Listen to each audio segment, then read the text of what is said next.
Hello, everyone, and welcome to PAEA's February webinar. Tonight, PAEA President-elect Leslie Grace will share her experience as a participant in NAEA School for Art Leaders. Registered participants will receive a Google Form link via email in a day or two to fill out for their 1 hour of Act 48 credit. This webinar will be recorded and available at a later date on the PAEA website. Before we begin the webinar, we are asking participants to mute their microphones and keep their video off. Those controls are located in the bottom left corner of the controls bar. We are also asking everyone to sign in on the chat roll. Please use the same name in which you registered for the event. The chat roll can be found along the bottom in the controls bar as well. Signing in will ensure that you receive the Act 48 link. Let's get this webinar rolling. Leslie, take it away. All right. And as this loads up, there we go. Everybody should be able to see that now. Welcome. Thank you all for joining. And I'm going to keep this pretty casual as far as how I talk. So feel free to ask any questions in the chat roll. I'm assuming I can still see it if a question gets asked. So hopefully I will be able to see your question. If not, I'll just look at the end and share with you my response. But yeah, so I'm here to talk to you about the National Art Education Association School for Art Leaders, which I took part in this past summer of 2019. And well, there I am, right there in the middle of my classmates from that class. And these folks are now lifelong friends and friends of mine that I can always call on for anything I need. Leadership wise, we all kind of bonded together. So my first thought about this is, you know, who would be interested in watching a webinar of me talking about my experience at Sal? Maybe people who just, you know, are looking for ways to become leadership. But truthfully, when you think about it, everyone is a leader in their school. You're the creative leader in your school. You're the one who teaches art to your students. You're their leader. Other teachers come to you for expertise. So, you know, whether or not you're taking it on the macro level of being a leader in our organization or another arts organization or whatever avenue, perhaps administration, something like Sal can help you out in regards to that. And as I go along, I'm going to keep a very linear path of kind of what we did over the 5 days that we were there in Arkansas. And but a lot of this has to do with kind of your story as a leader and understanding who you are. I will mention right now, I know a couple people just signed back on, so please make sure that your microphones are muted. Much appreciated on that. Yeah, so what is SAL? Well, SAL takes place in Crystal Bridges Art Museum in Bentonville, Arkansas. And that's a lovely picture of it there. And it's an amazing art museum, actually founded by the Walmart Corporation. Pretty much Bentonville runs on Walmart, which I found to be a very strange experience for me. But, and I will say that going into Bentonville, I was very much apprehensive, kind of nervous about being in such a small place for 5 days. But I found that solitude and the nature that the city offered really helped me to focus on the task at hand while I was there to learn about myself as a leader. As you can read from the NAEA's webpage, the School for Art Leaders is committed to supporting art educators in their quest to excel as leaders. They've designed this program. My class was the fifth year of the program, excuse me.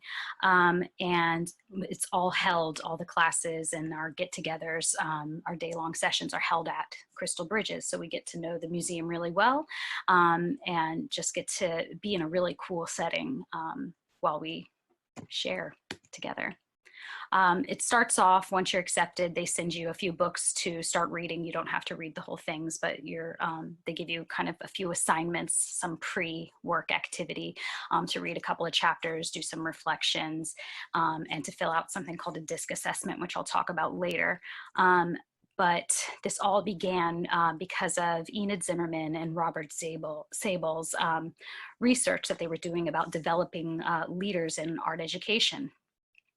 So they have these modules that they've developed, and you take part in them, and you start to understand yourself as a leader, and you get to build off of that. And once you leave School for Art Leaders, you're expected to carry out some other, they call them experiments, which I'll talk about a little bit later. So this is the framework that Enid Zimmerman developed, and a lot of it is about learning your voices, whether it's your personal voice, your collaborative voice, public voice, or organizational voice, and how to speak to those. But it's all very cyclical, as you'll start to see, and thinking about how you can mentor and empower others through all the work that you're doing as a creative leader. Like I said, I'm going through this very linear. So here's what the program involves. This is our schedule, and it changes year to year based on the feedback they get from each year's class. So what this looks like now may not look the same for next year, but basically you get in on a Monday, and then there's like a get together in the evening at the art museum, guided tour and a dinner, and you get to share out on yourself. You're given a little task to bring an object that represents you as a leader, of some value of your leadership. And some people, they had a really easy time with that. I myself had a difficult time picking my object because I just can't commit to one thing. Like, I don't have favorite colors. I don't have favorite anything. So to pick one object was really hard for me. So I think I finally decided on my object, like on the plane there. And it was a pocket knife that is hidden as a mermaid. And I had like this metaphor I figured out about how I appear as one way, but I'm actually, you know, there's something edgy to me. I don't know, it was really stupid. So I think I could have done better on that, but I was just really nervous about it. Yeah, so then going on to Tuesday, Wednesday, and Thursday, you basically start early in the morning. The whole group walks to Crystal Bridges together, and then we're there until the evening doing workshops and modules together, learning about different aspects of leadership in the creative fields. And then the very last day is more of a half day. We kind of do this wrap up and have a really nice lunch together at the 21C Art Museum / hotel, which is where most people stay. However, I stayed at an Airbnb. So a lot of it is built on a theme each day: discovery, leading self, leading others, organizations, and then the next steps. One of the other things that we had to focus on a lot were core leadership competencies. Again, this is, if you think about it, it has to do a lot with the voices that I shared in the other graphic from Enid Zimmerman. So you have your personal voice, and that makes me think about self, others, and organization, external focus. And you're thinking about, one of the tasks you're given at the beginning is to find 4 things in here that you're really good at and 4 that you think you need improvement. And so you start it through this lens of thinking about your strengths and weaknesses and where you need improvement. So it's a 2-pager there. So that was really cool. I think I found a lot of my things that I needed to work on more is more of external focused, logistical type things. Moving forward, we talk a lot. These are the way we, I'm going to back up for just a second, sorry. So Tuesday, it says leading self, and then Wednesday, leading others, Thursday, organization. So each of those headers has to do with what we did each of those days. So these were sort of our I can statements. So we talked about what is leadership. We talked about that chart, what our strengths, what our weaknesses are, and what we thought were effective and important for leadership. We also talked a lot about self-care and learning how to shift between 4 domains of leadership, which I'll talk about in a moment. So the 4 domains of leadership come from Stuart Friedman's book, Total Leadership, which was the book they sent us over the summer for our pre-work. And basically your 4 domains are work, home, community, and self. And the idea isn't so much of, he says in the book at least, which I still think I don't know.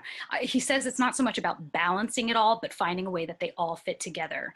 To me, it still seems like you are trying to balance it, but just having one thing fit within the other, so you're not making more work for yourself, so that you're finding more joy and more happiness in what you're doing. So we focused a lot on those domains, and what we had to do was sort of figure out for ourselves what our personal domains look like. So here's what my domains look like. I'm big into work. That's all I do. I work. Whether I'm at home or I'm at work or doing something with PAEA, I'm working, and I frankly am quite happy with that, because this is my joy. My joy is my work. Within that is my community, because I surround myself with people who are also art educators. My art educators are my best friends, but also my school community. I'm friends with a lot of the parents that send their kids to my school, so I have a lot of overlap in my community and my work. Meanwhile, I have myself over here, which I don't think I put a lot of myself in my work at first, and then my home life. My home life almost is its own separate bubble.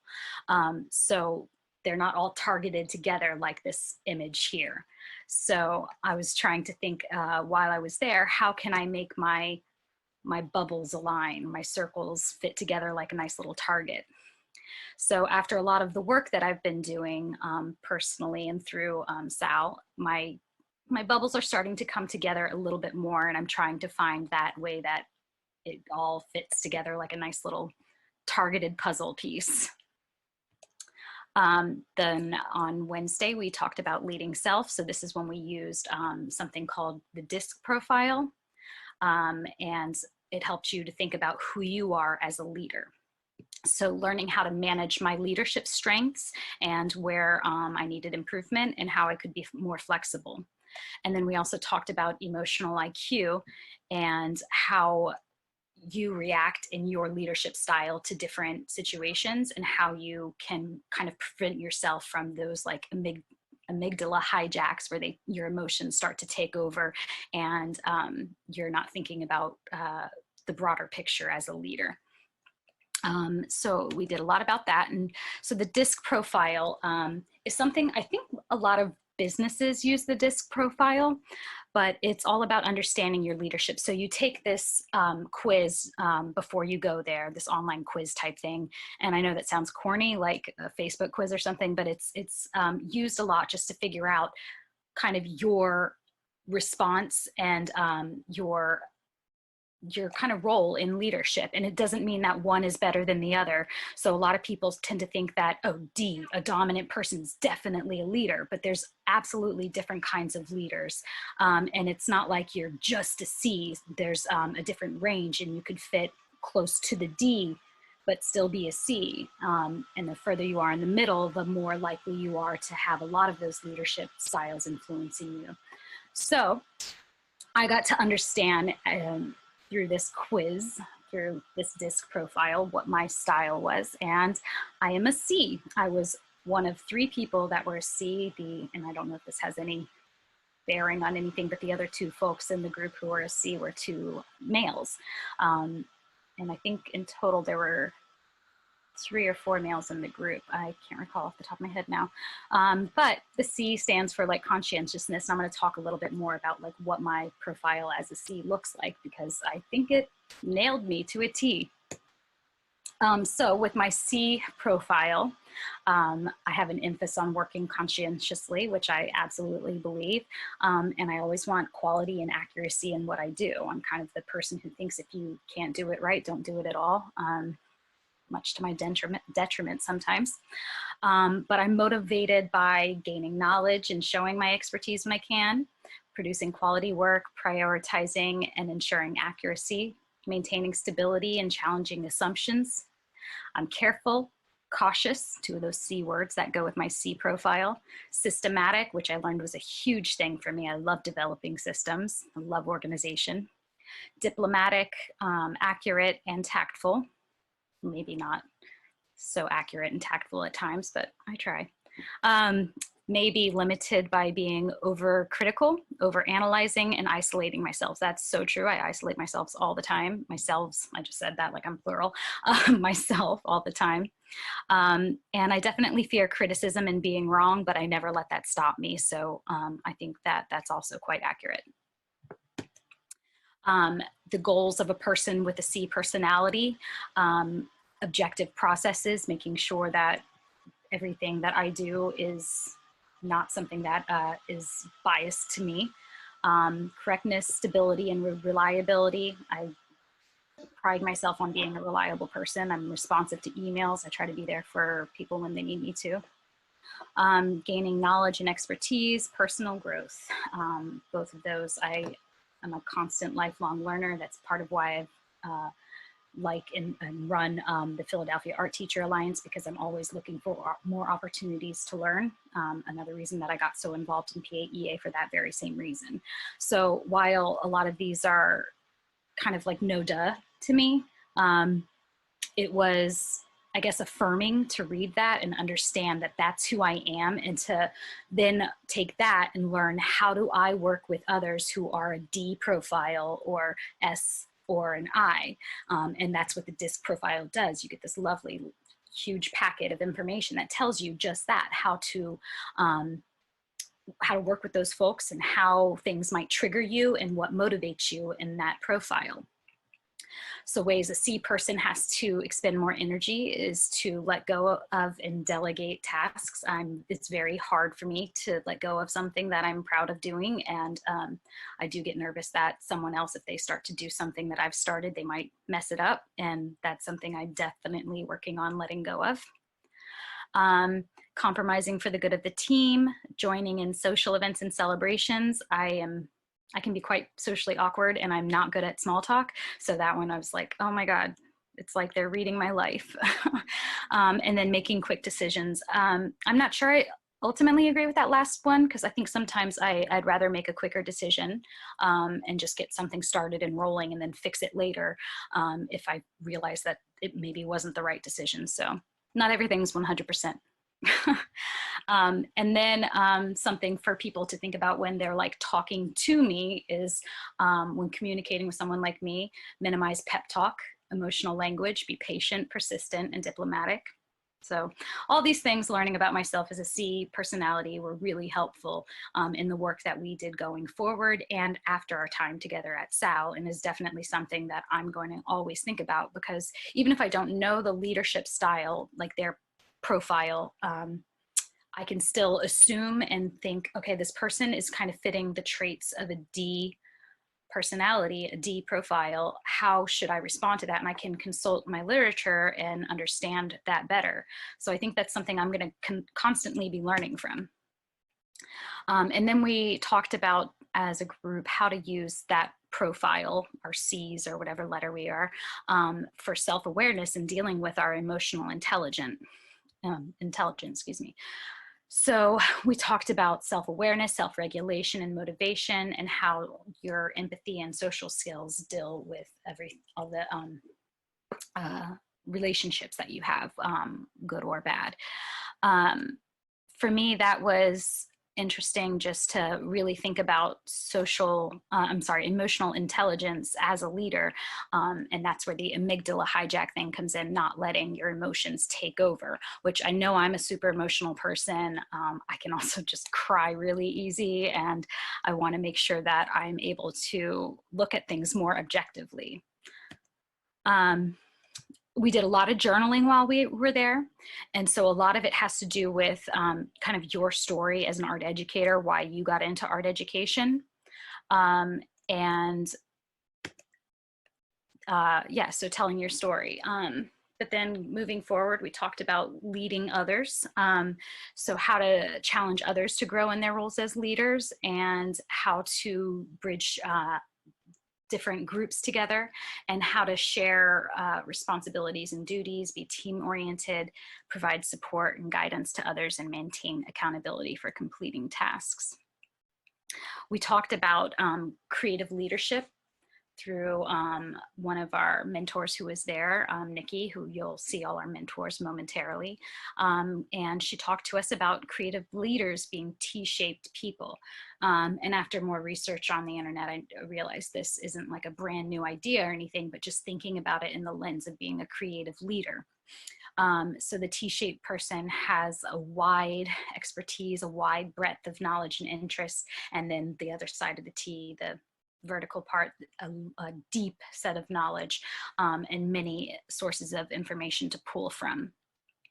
So we talked a lot about that and what creative leaders look like, and that creative leaders have needs.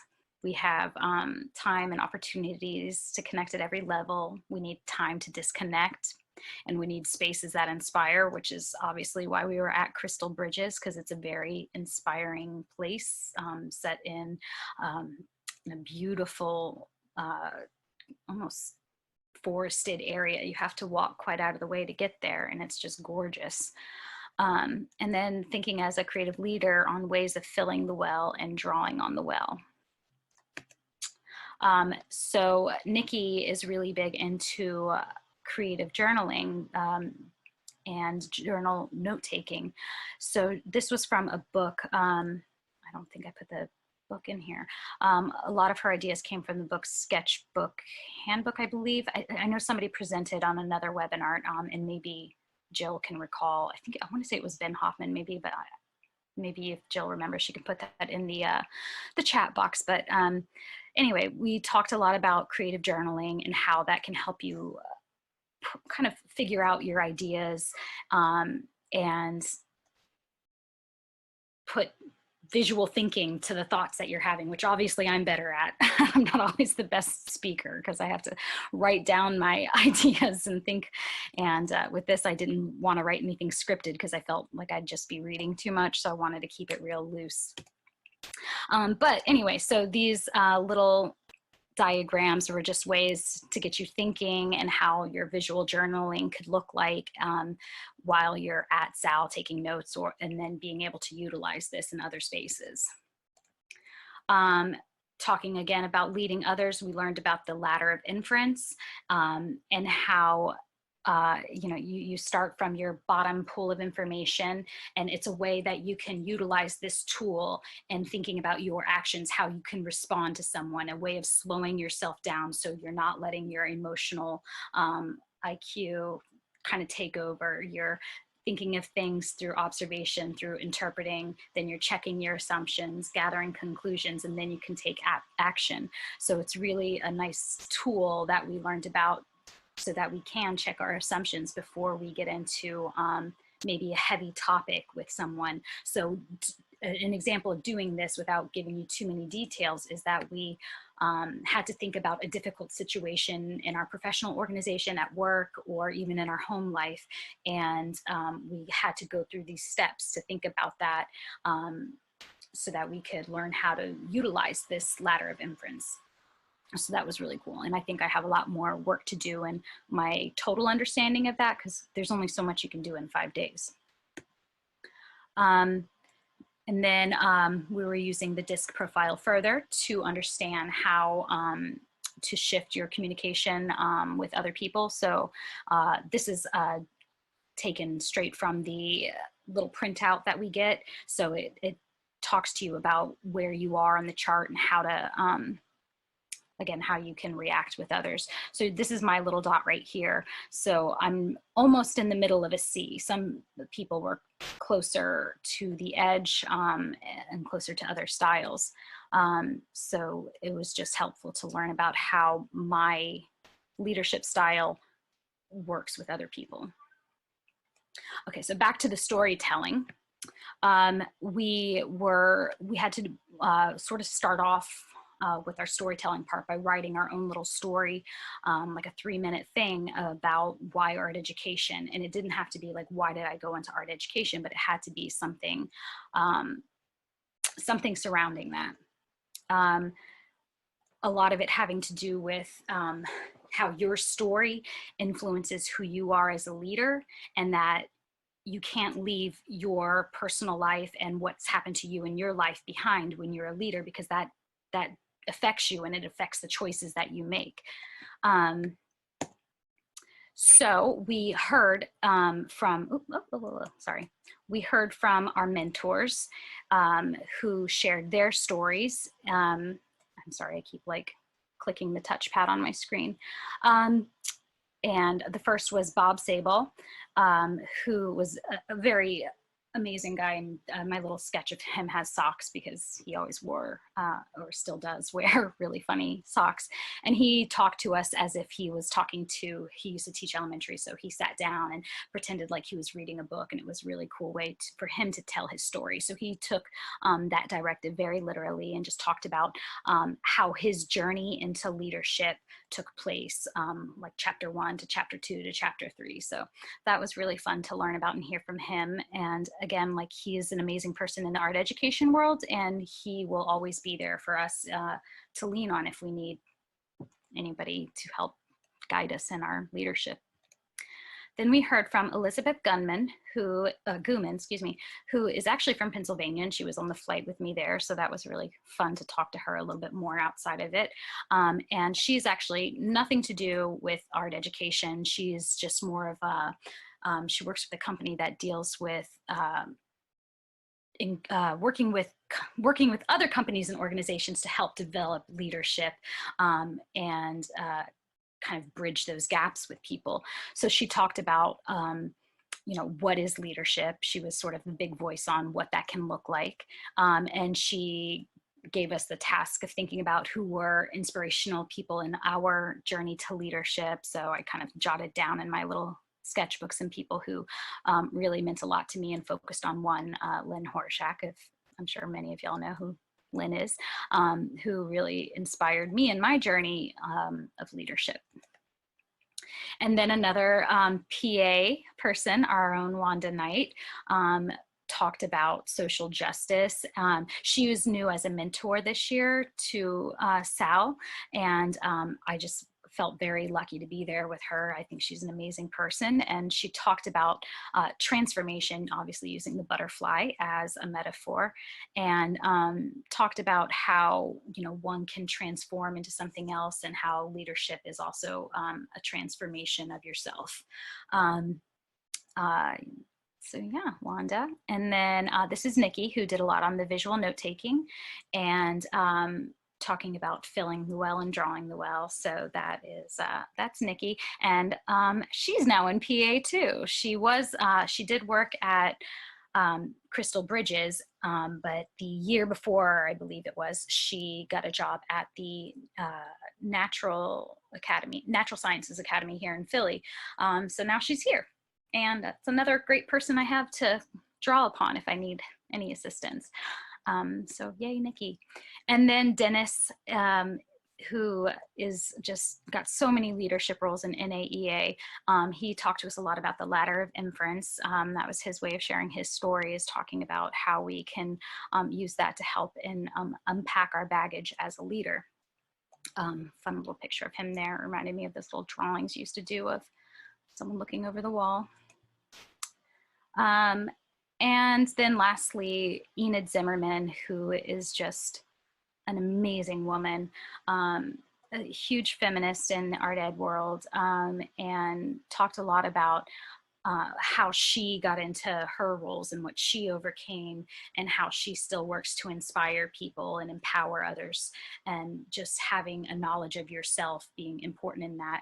And side note on Enid, one of the big things with her was she just kept asking women to stop apologizing, because, you know, obviously it was a very woman heavy group, because not a lot of men in art education or in education at all. And she said that we would always keep saying, I'm sorry, if we were like talking too fast, or if we wanted to say something to someone, we would just always start with, I'm sorry. And she said, women need to stop apologizing. So that became kind of like a big thing. We would always be tripping over not saying I'm sorry.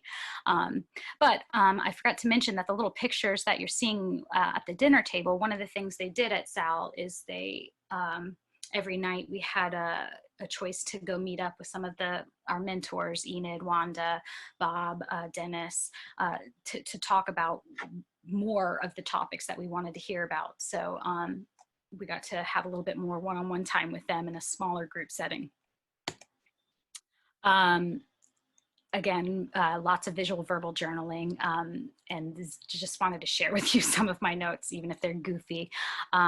Just thinking about how much that made a difference to me. Being able to do journaling was a huge part of my journey while I was there. And so that was really important for me. Sorry, trying to click the next button. It's not letting me do it there. Oh, okay. So storytelling. I wrote my story on, and I'm not going to read it now because I think I would just screw it up, and it's 3 minutes and I don't want to make you sit there and read it, but if you're interested in hearing it, especially if you experience what I experience in my role in art education, you'll like it a lot. But my story was about not being called a prep teacher. So it was, I am not a prep teacher. And I just go on to talk about how art education has a valid place in the school and that we are not prep teachers. And what we did with that is we break up into little cohorts. So our group of 20 something people that are there together, we then break down into five person groups. And that group we're with for the last bits of our time together in Arkansas. And that's where we really dig into our story. So we start brainstorming. We're given this directive to figure out how to write our story and on art education. And then we read it to each other. Our little cohort gives us feedback. And then we go forward and end up with this powerful 3-minute story. And then moving forward, our cohort is the group that we report to on what we have to do following our time together at SAL. So here's my cohort. We're given, there's, besides the mentors like Enid, there is also a mentor who went to SAL, the class before. So Holly Best-Kincaid was part of the 2018 class. So she worked with us to talk to us and help us and guide us on our journey with everything that we were encountering. So I got to know these ladies really well. We're still working together, and we'll be all presenting together at PAEA, or excuse me, NAEA in Minneapolis. And so yeah, quite amazing to really work with these women for such a short time and then just feel like you've known them for a really long time. So this journal entry was from the very last day in the classes together on a Thursday. And something that sticks with me is the little silly drawing at the bottom left, the hold the uncomfortable space. That's something like I always think that when I have those awkward silences with people, or you know, you're feeling uncomfortable about a decision you made or a decision someone else made, and that's okay. Like, you hold those spaces and you think about it and you don't make any rash decisions. So just lots of little nuggets of good stuff I brought back from SAL that maybe was always in my head, but I never thought about it that hard. Here's our entire class at the very last day, all of us together. We're probably missing a couple people that had to leave early, but that's taken outside of one of the classrooms we were in at SAL. And so this is the picture on the left. We take these morning walks. So we all meet up at 21C, which is, I mentioned earlier, a hotel / modern art museum, really cool space with a really yummy restaurant in it. And a lot of people stay there. I just chose to stay at an Airbnb with a couple other gals. The two are to my left and right here. And like, I was really glad that I did that because I got to know them really, really well, and they weren't in my cohort. So that was a really, really cool opportunity for me. And then, yeah, the picture on the left, there's about a half-mile trail that we walk to get to Crystal Bridges from the museum. And it's just a beautiful morning walk, beautiful gardens and landscaping, and it's just gorgeous. On that walk there, you pass a sort of round rotunda-like building, and that's a James Turrell sky space. And we went there as a group one night, and I've never been in one of those. And if you have, it's awesome. You know what I'm talking about. If you haven't, you've got to find a Turrell. I know there's one in the Philly area. I believe it's a Quaker meeting house. Haven't been there, but I want to go now. And what his sky spaces are, there's an open oculus at the very top, and you wait until sun sets, and then the lights, you'll see these kind of blue lights, and then the lights change. And as the sun is setting outside, as it's dark, and the lights are changing constantly, and you hardly notice when the lights are changing, it makes what you see through the oculus, makes that color change even.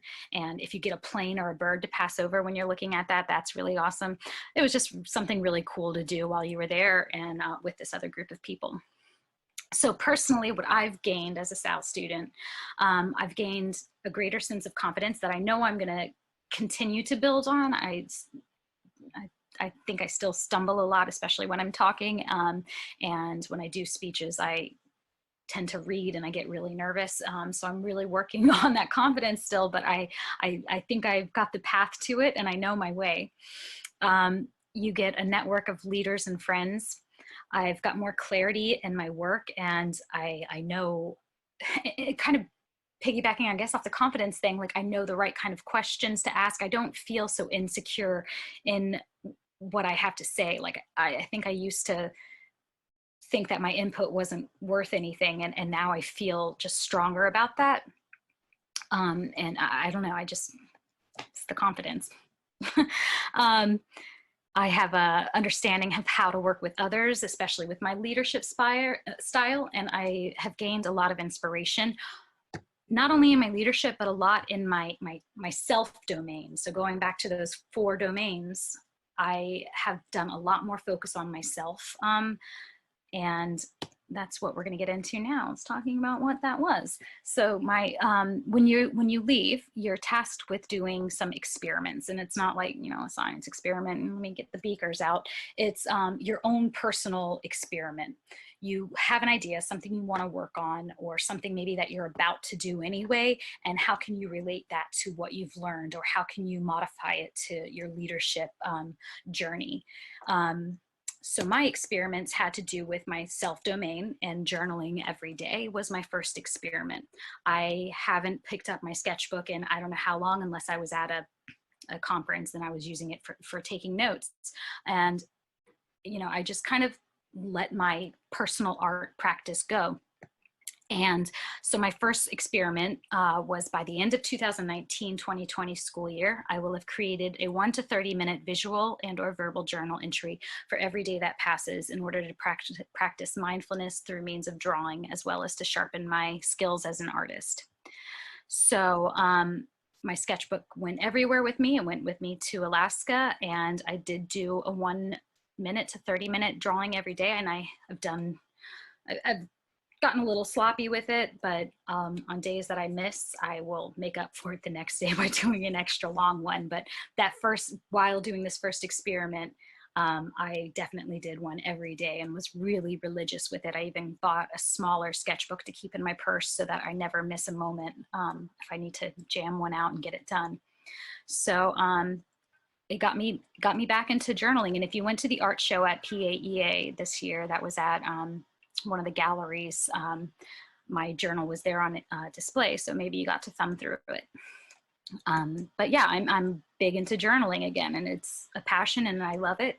And I'm so thankful that this leadership journey brought me to that. I didn't think that was going to happen. I'm getting a little teary-eyed over that. My second experiment was to participate. I wanted to keep going with the journaling, and I didn't want to lose focus. So I thought it happened around the time of October, the second experiment. So I thought it'd be really fun to do something with the Inktober. So for all of October, I'll participate in the drawing event known as Inktober, completing at least one ink-drawn self-portrait a day, exploring my mood or feelings that day, and sharing on my social media through Instagram or my school and professional community. So it wasn't just about keeping my journal to me at this point, it was about sharing what I'm doing with my community. So lining up my domains, myself, my work, my home, lining up all those domains. So I was having a lot of fun doing my self-portraits, and one of the things I learned from that experiment about my own personal art style is that I absolutely love blind contour, and I forgot how much I love blind contour. And I've still been doing a lot of blind contour, whether it's a portrait of me or my students. I do a lot of my students in the classroom because they get a big kick out of it. But that is something that's brought a lot of joy back into my life. My third action experiment was identifying leadership. So I kind of took a sideways road away from journaling while still doing that, but I really wanted to bring attention away from me and back to my students and to others around me. So my goal was basically, just to sum up this big paragraph of a goal, was to find other people. I created a creative leadership award for my students, and for about a month I was doing one award a day, excuse me, and now I've done it once a week. Our students do like a special awards assembly every Friday, so now I recognize one student a week for that. So I'm keeping that going, but I was recognizing someone on my Instagram every day who was doing awesome in the art room through some means, reflecting our 5-star motto at my school. And I also, in finding and identifying leadership in others, I was also hoping to find more people to help out with PAEA things and Philadelphia Art Teacher Alliance. And one of those folks is on here now, Johanna Marshall, who stepped up to help out a lot with PAEA, PATA, Philadelphia Art Teacher Alliance. And I'm so grateful to her because I've just been, kind of burnt out on finding things for us to do. And she stepped up with so much energy. And going back to earlier, how it's hard for me to turn things over to people.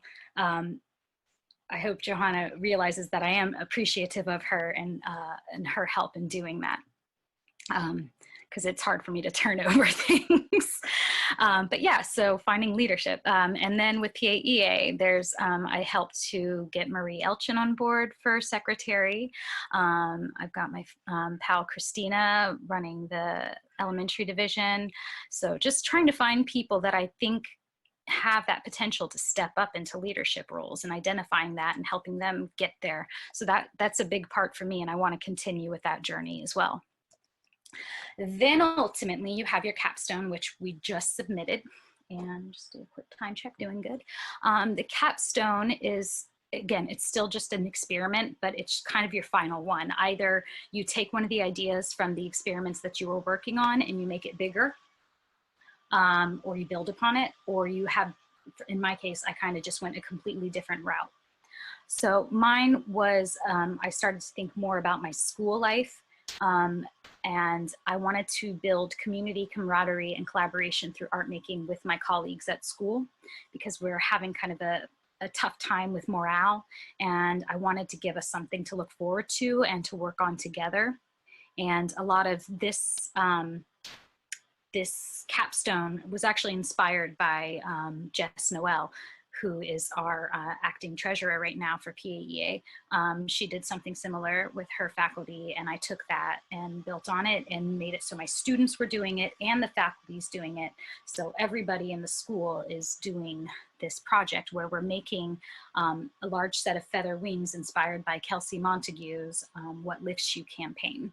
So here is a picture of faculty in my art room, which was just awesome to have them all down there painting a value scale on paper that is going to be the base of the feather. And then we haven't finished it yet, so ultimately my capstone is not totally complete, so I'll have to send in when we do finish it to wrap it up. But they're practicing doodling and zentangling, if you will, to decorate the surface of the feather. Afterwards, the painting one, I got such a great response. Everybody was just really happy to be in there painting, and that made me feel good, and it made me feel more connected to the teachers, which I'm in a basement room. I'm not near them all the time. So it was nice for them to see me in my role of leadership in a different way, because they don't get to see that ever. When they were doing the Zentangling, I had a kind of 50-50 feelings on it. There was a group of them that were kind of talking and goofing off while still drawing, but you know, you're going to get that in your class as a teacher too. And I felt a little strange about that and a little disrespected by my colleagues, but then a couple of them came to apologize to me just out of the blue the next day, and I was really surprised by that. And that was just a neat thing that happened. So here's my students working on it, and their wings are done because of course I see them way more often than I see my faculty. So their wings are up, and they're all put together, all beautiful rainbowy. And it has a little sign next to it off to the side. It has all the hashtags so the kids can hashtag it with their parents or themselves if they have Instagram accounts or whatever. So that was my capstone. Again, still a work in progress with the faculty, so not totally conclusive on my end there, but to be decided on how it all works out.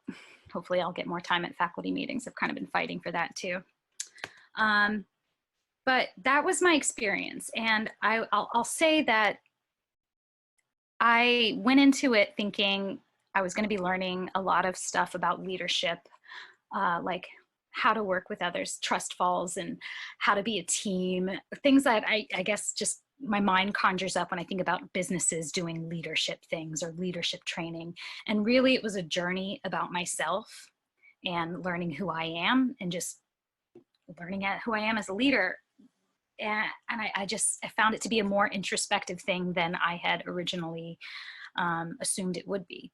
And for me, that was worth it, absolutely worth it. And I keep saying, and it's such a silly thing to say, especially because I read, if you've ever read any Brene Brown books, she makes a comment about like people who say they drink the Kool-Aid. Well, I drank the Kool-Aid, and I say it because it's just so true. I went into it sort of pessimistic, excited, but pessimistic because that's just how I am. The glass is half empty kind of person. I thought it was going to be something that wouldn't change my life, because that's the one thing everyone says. I should have started off with that. Everyone says it's life-changing. And I just was like, how is it life-changing? It's leadership training. Well, it was life-changing. It has absolutely changed my perspective, the way I look at myself, the way I look at others. I think that I've grown like 3 heart sizes outside of my box, like the Grinch. So it's been a very inspirational thing. To go back to one of the things I gleaned from this whole journey, it's been very inspirational.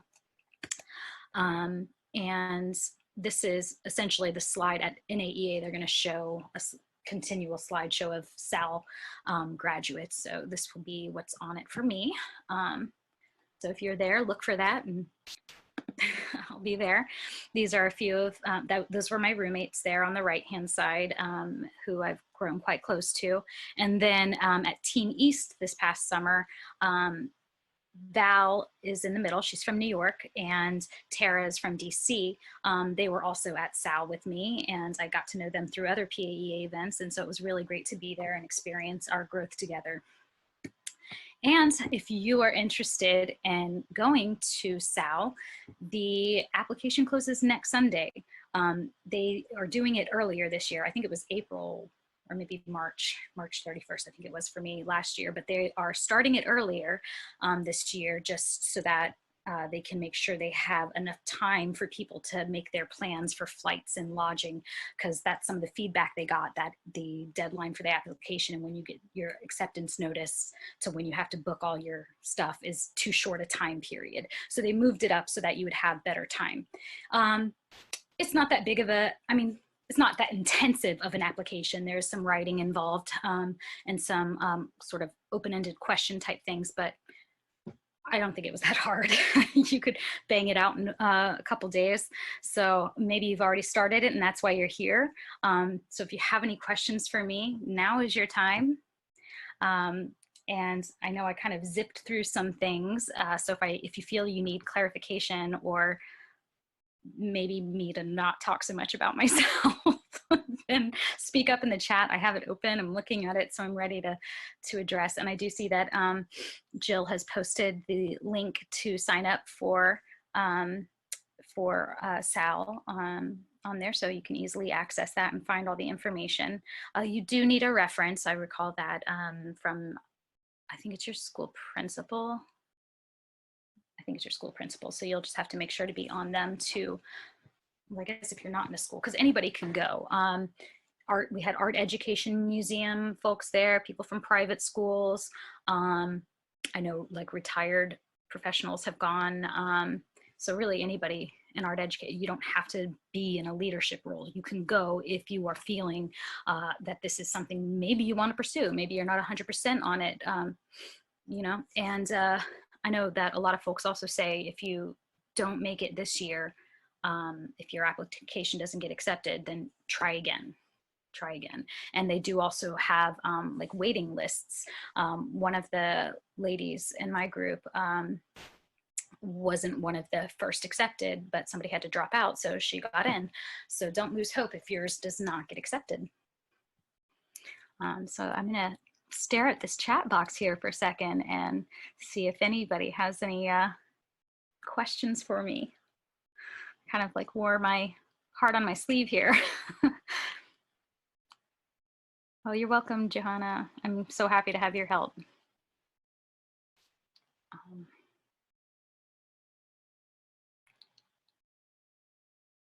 I guess I'll just talk a little bit more about Bentonville.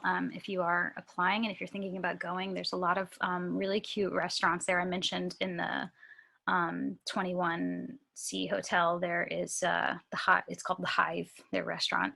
There's another one, I think it's called Preacher's Son, but it's in an old chapel of some sort, and it has these big sort of faux stained glass windows. It's gorgeous, and it's a bit bougier food, a little fancier, but it was really, really good. I made a very stupid mistake of ordering Spätzle, I think it is, and I was thinking it was the like German noodles, but it was the pounded pork, and I'm a vegetarian, so I was like, oh, I'm so stupid, but I was dumb. But everything else was good. I ate what was on top of it because I'm not going to throw it away, and I let my roommates eat the leftovers.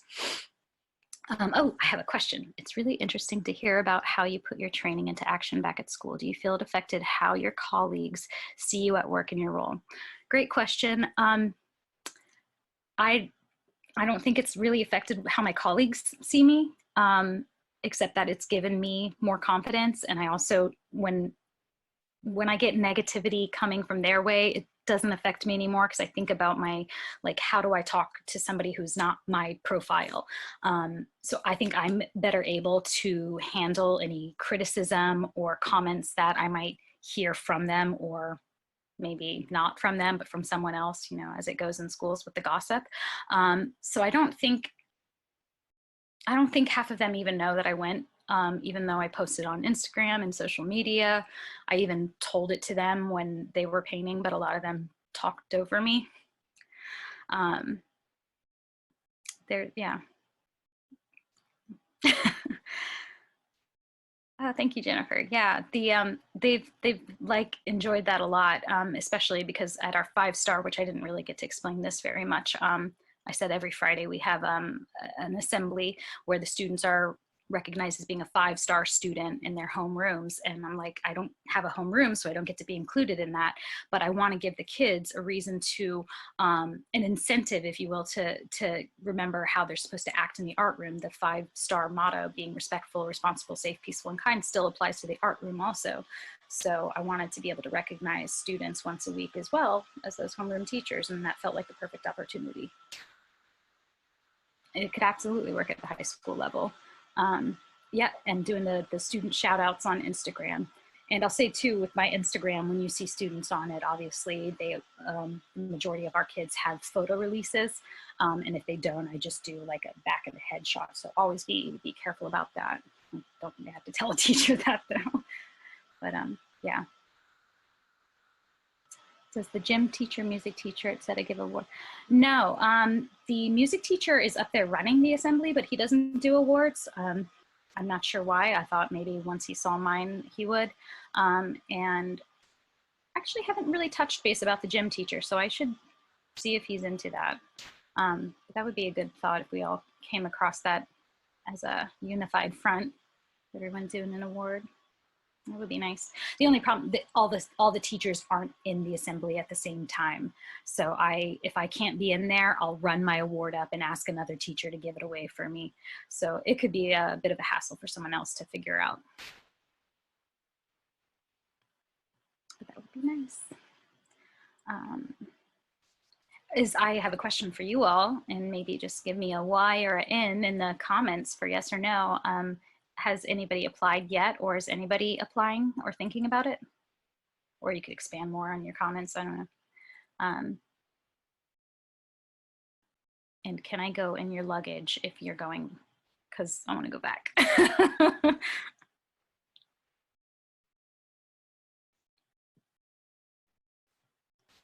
Yeah, if you can't, if it's too soon, I want to go back as a mentor. I'm not sure.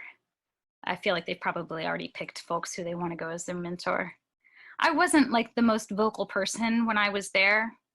Because something about me that I've always known about myself, and I think this stems from when I taught at a Quaker school, is I don't speak up unless I feel like what I have to say is really gonna like be valued or something worth contributing to the purpose of the conversation. So I do a lot of thinking and a lot of listening when I'm in large group conversations or discussions. So I like to really sit back and think about what I'm about to say. So I wasn't vocal, and maybe they want somebody who's super vocal to go back as a mentor. Just graduated, so maybe I'll attend. You should absolutely attend in the future. Absolutely. Oh, well, I'm glad that you got to learn a little bit more about Sal. I hope I didn't scare you with all the stuff about the experiments. They're really no big deal because you can just base it off of something you wanted to work on anyway. And so that helped me feel like, yeah, absolutely. Well, don't chicken out next time. I mean, wherever you are in your role of leadership, I think you have something that you could glean and learn from this. And you have meet regularly with teachers in Erie County. Oh, good. So that's sort of like a PATA thing, the Philadelphia Art Teacher Alliance. We're like Alcoholics Anonymous for art teachers. We get together and support each other. Awesome. Well, I do encourage everyone to attend. We're at 7:57, and Jill, forgive me, I forget if there's like a closing out that you do. So I'm gonna, yes. Oh, okay, you're there. Okay, excellent. I'm here, but yes, if anybody else has any questions, we still have another minute or two. If anybody wants to pop in anything there, or I can at least continue with my closing, and if any other questions pop up, then we can address those. All right. So we really hope that you enjoyed your time with us tonight. We have two more quick things before we go. First, we want to share the registration link for our next webinar, Unpacking the Pre-Service Perspective Boston Conference, presented by members of our pre-service division. So I am going to pop that into the link or into our chat roll. Oops, is that the right one? Oh my goodness gracious. There we go. That should be it. There we go. And then the link is now added to the chat roll. Please feel free to copy the link. And second, please make sure that you have signed in on the chat roll to verify your participation in tonight's webinar. Please sign in with your first and last name. And remember, the registration links for all PAEA sponsored events are also available on the PAEA website calendar, the PAEA Facebook pages, and most likely through email from me, PAEA's Director of Programming, or your division or region reps. Remember to check your email for the Act 48 link coming in the next day or two. And that's a wrap. So unless there's any other questions, thank you very much, Leslie. We appreciated it. Thank you, Jill.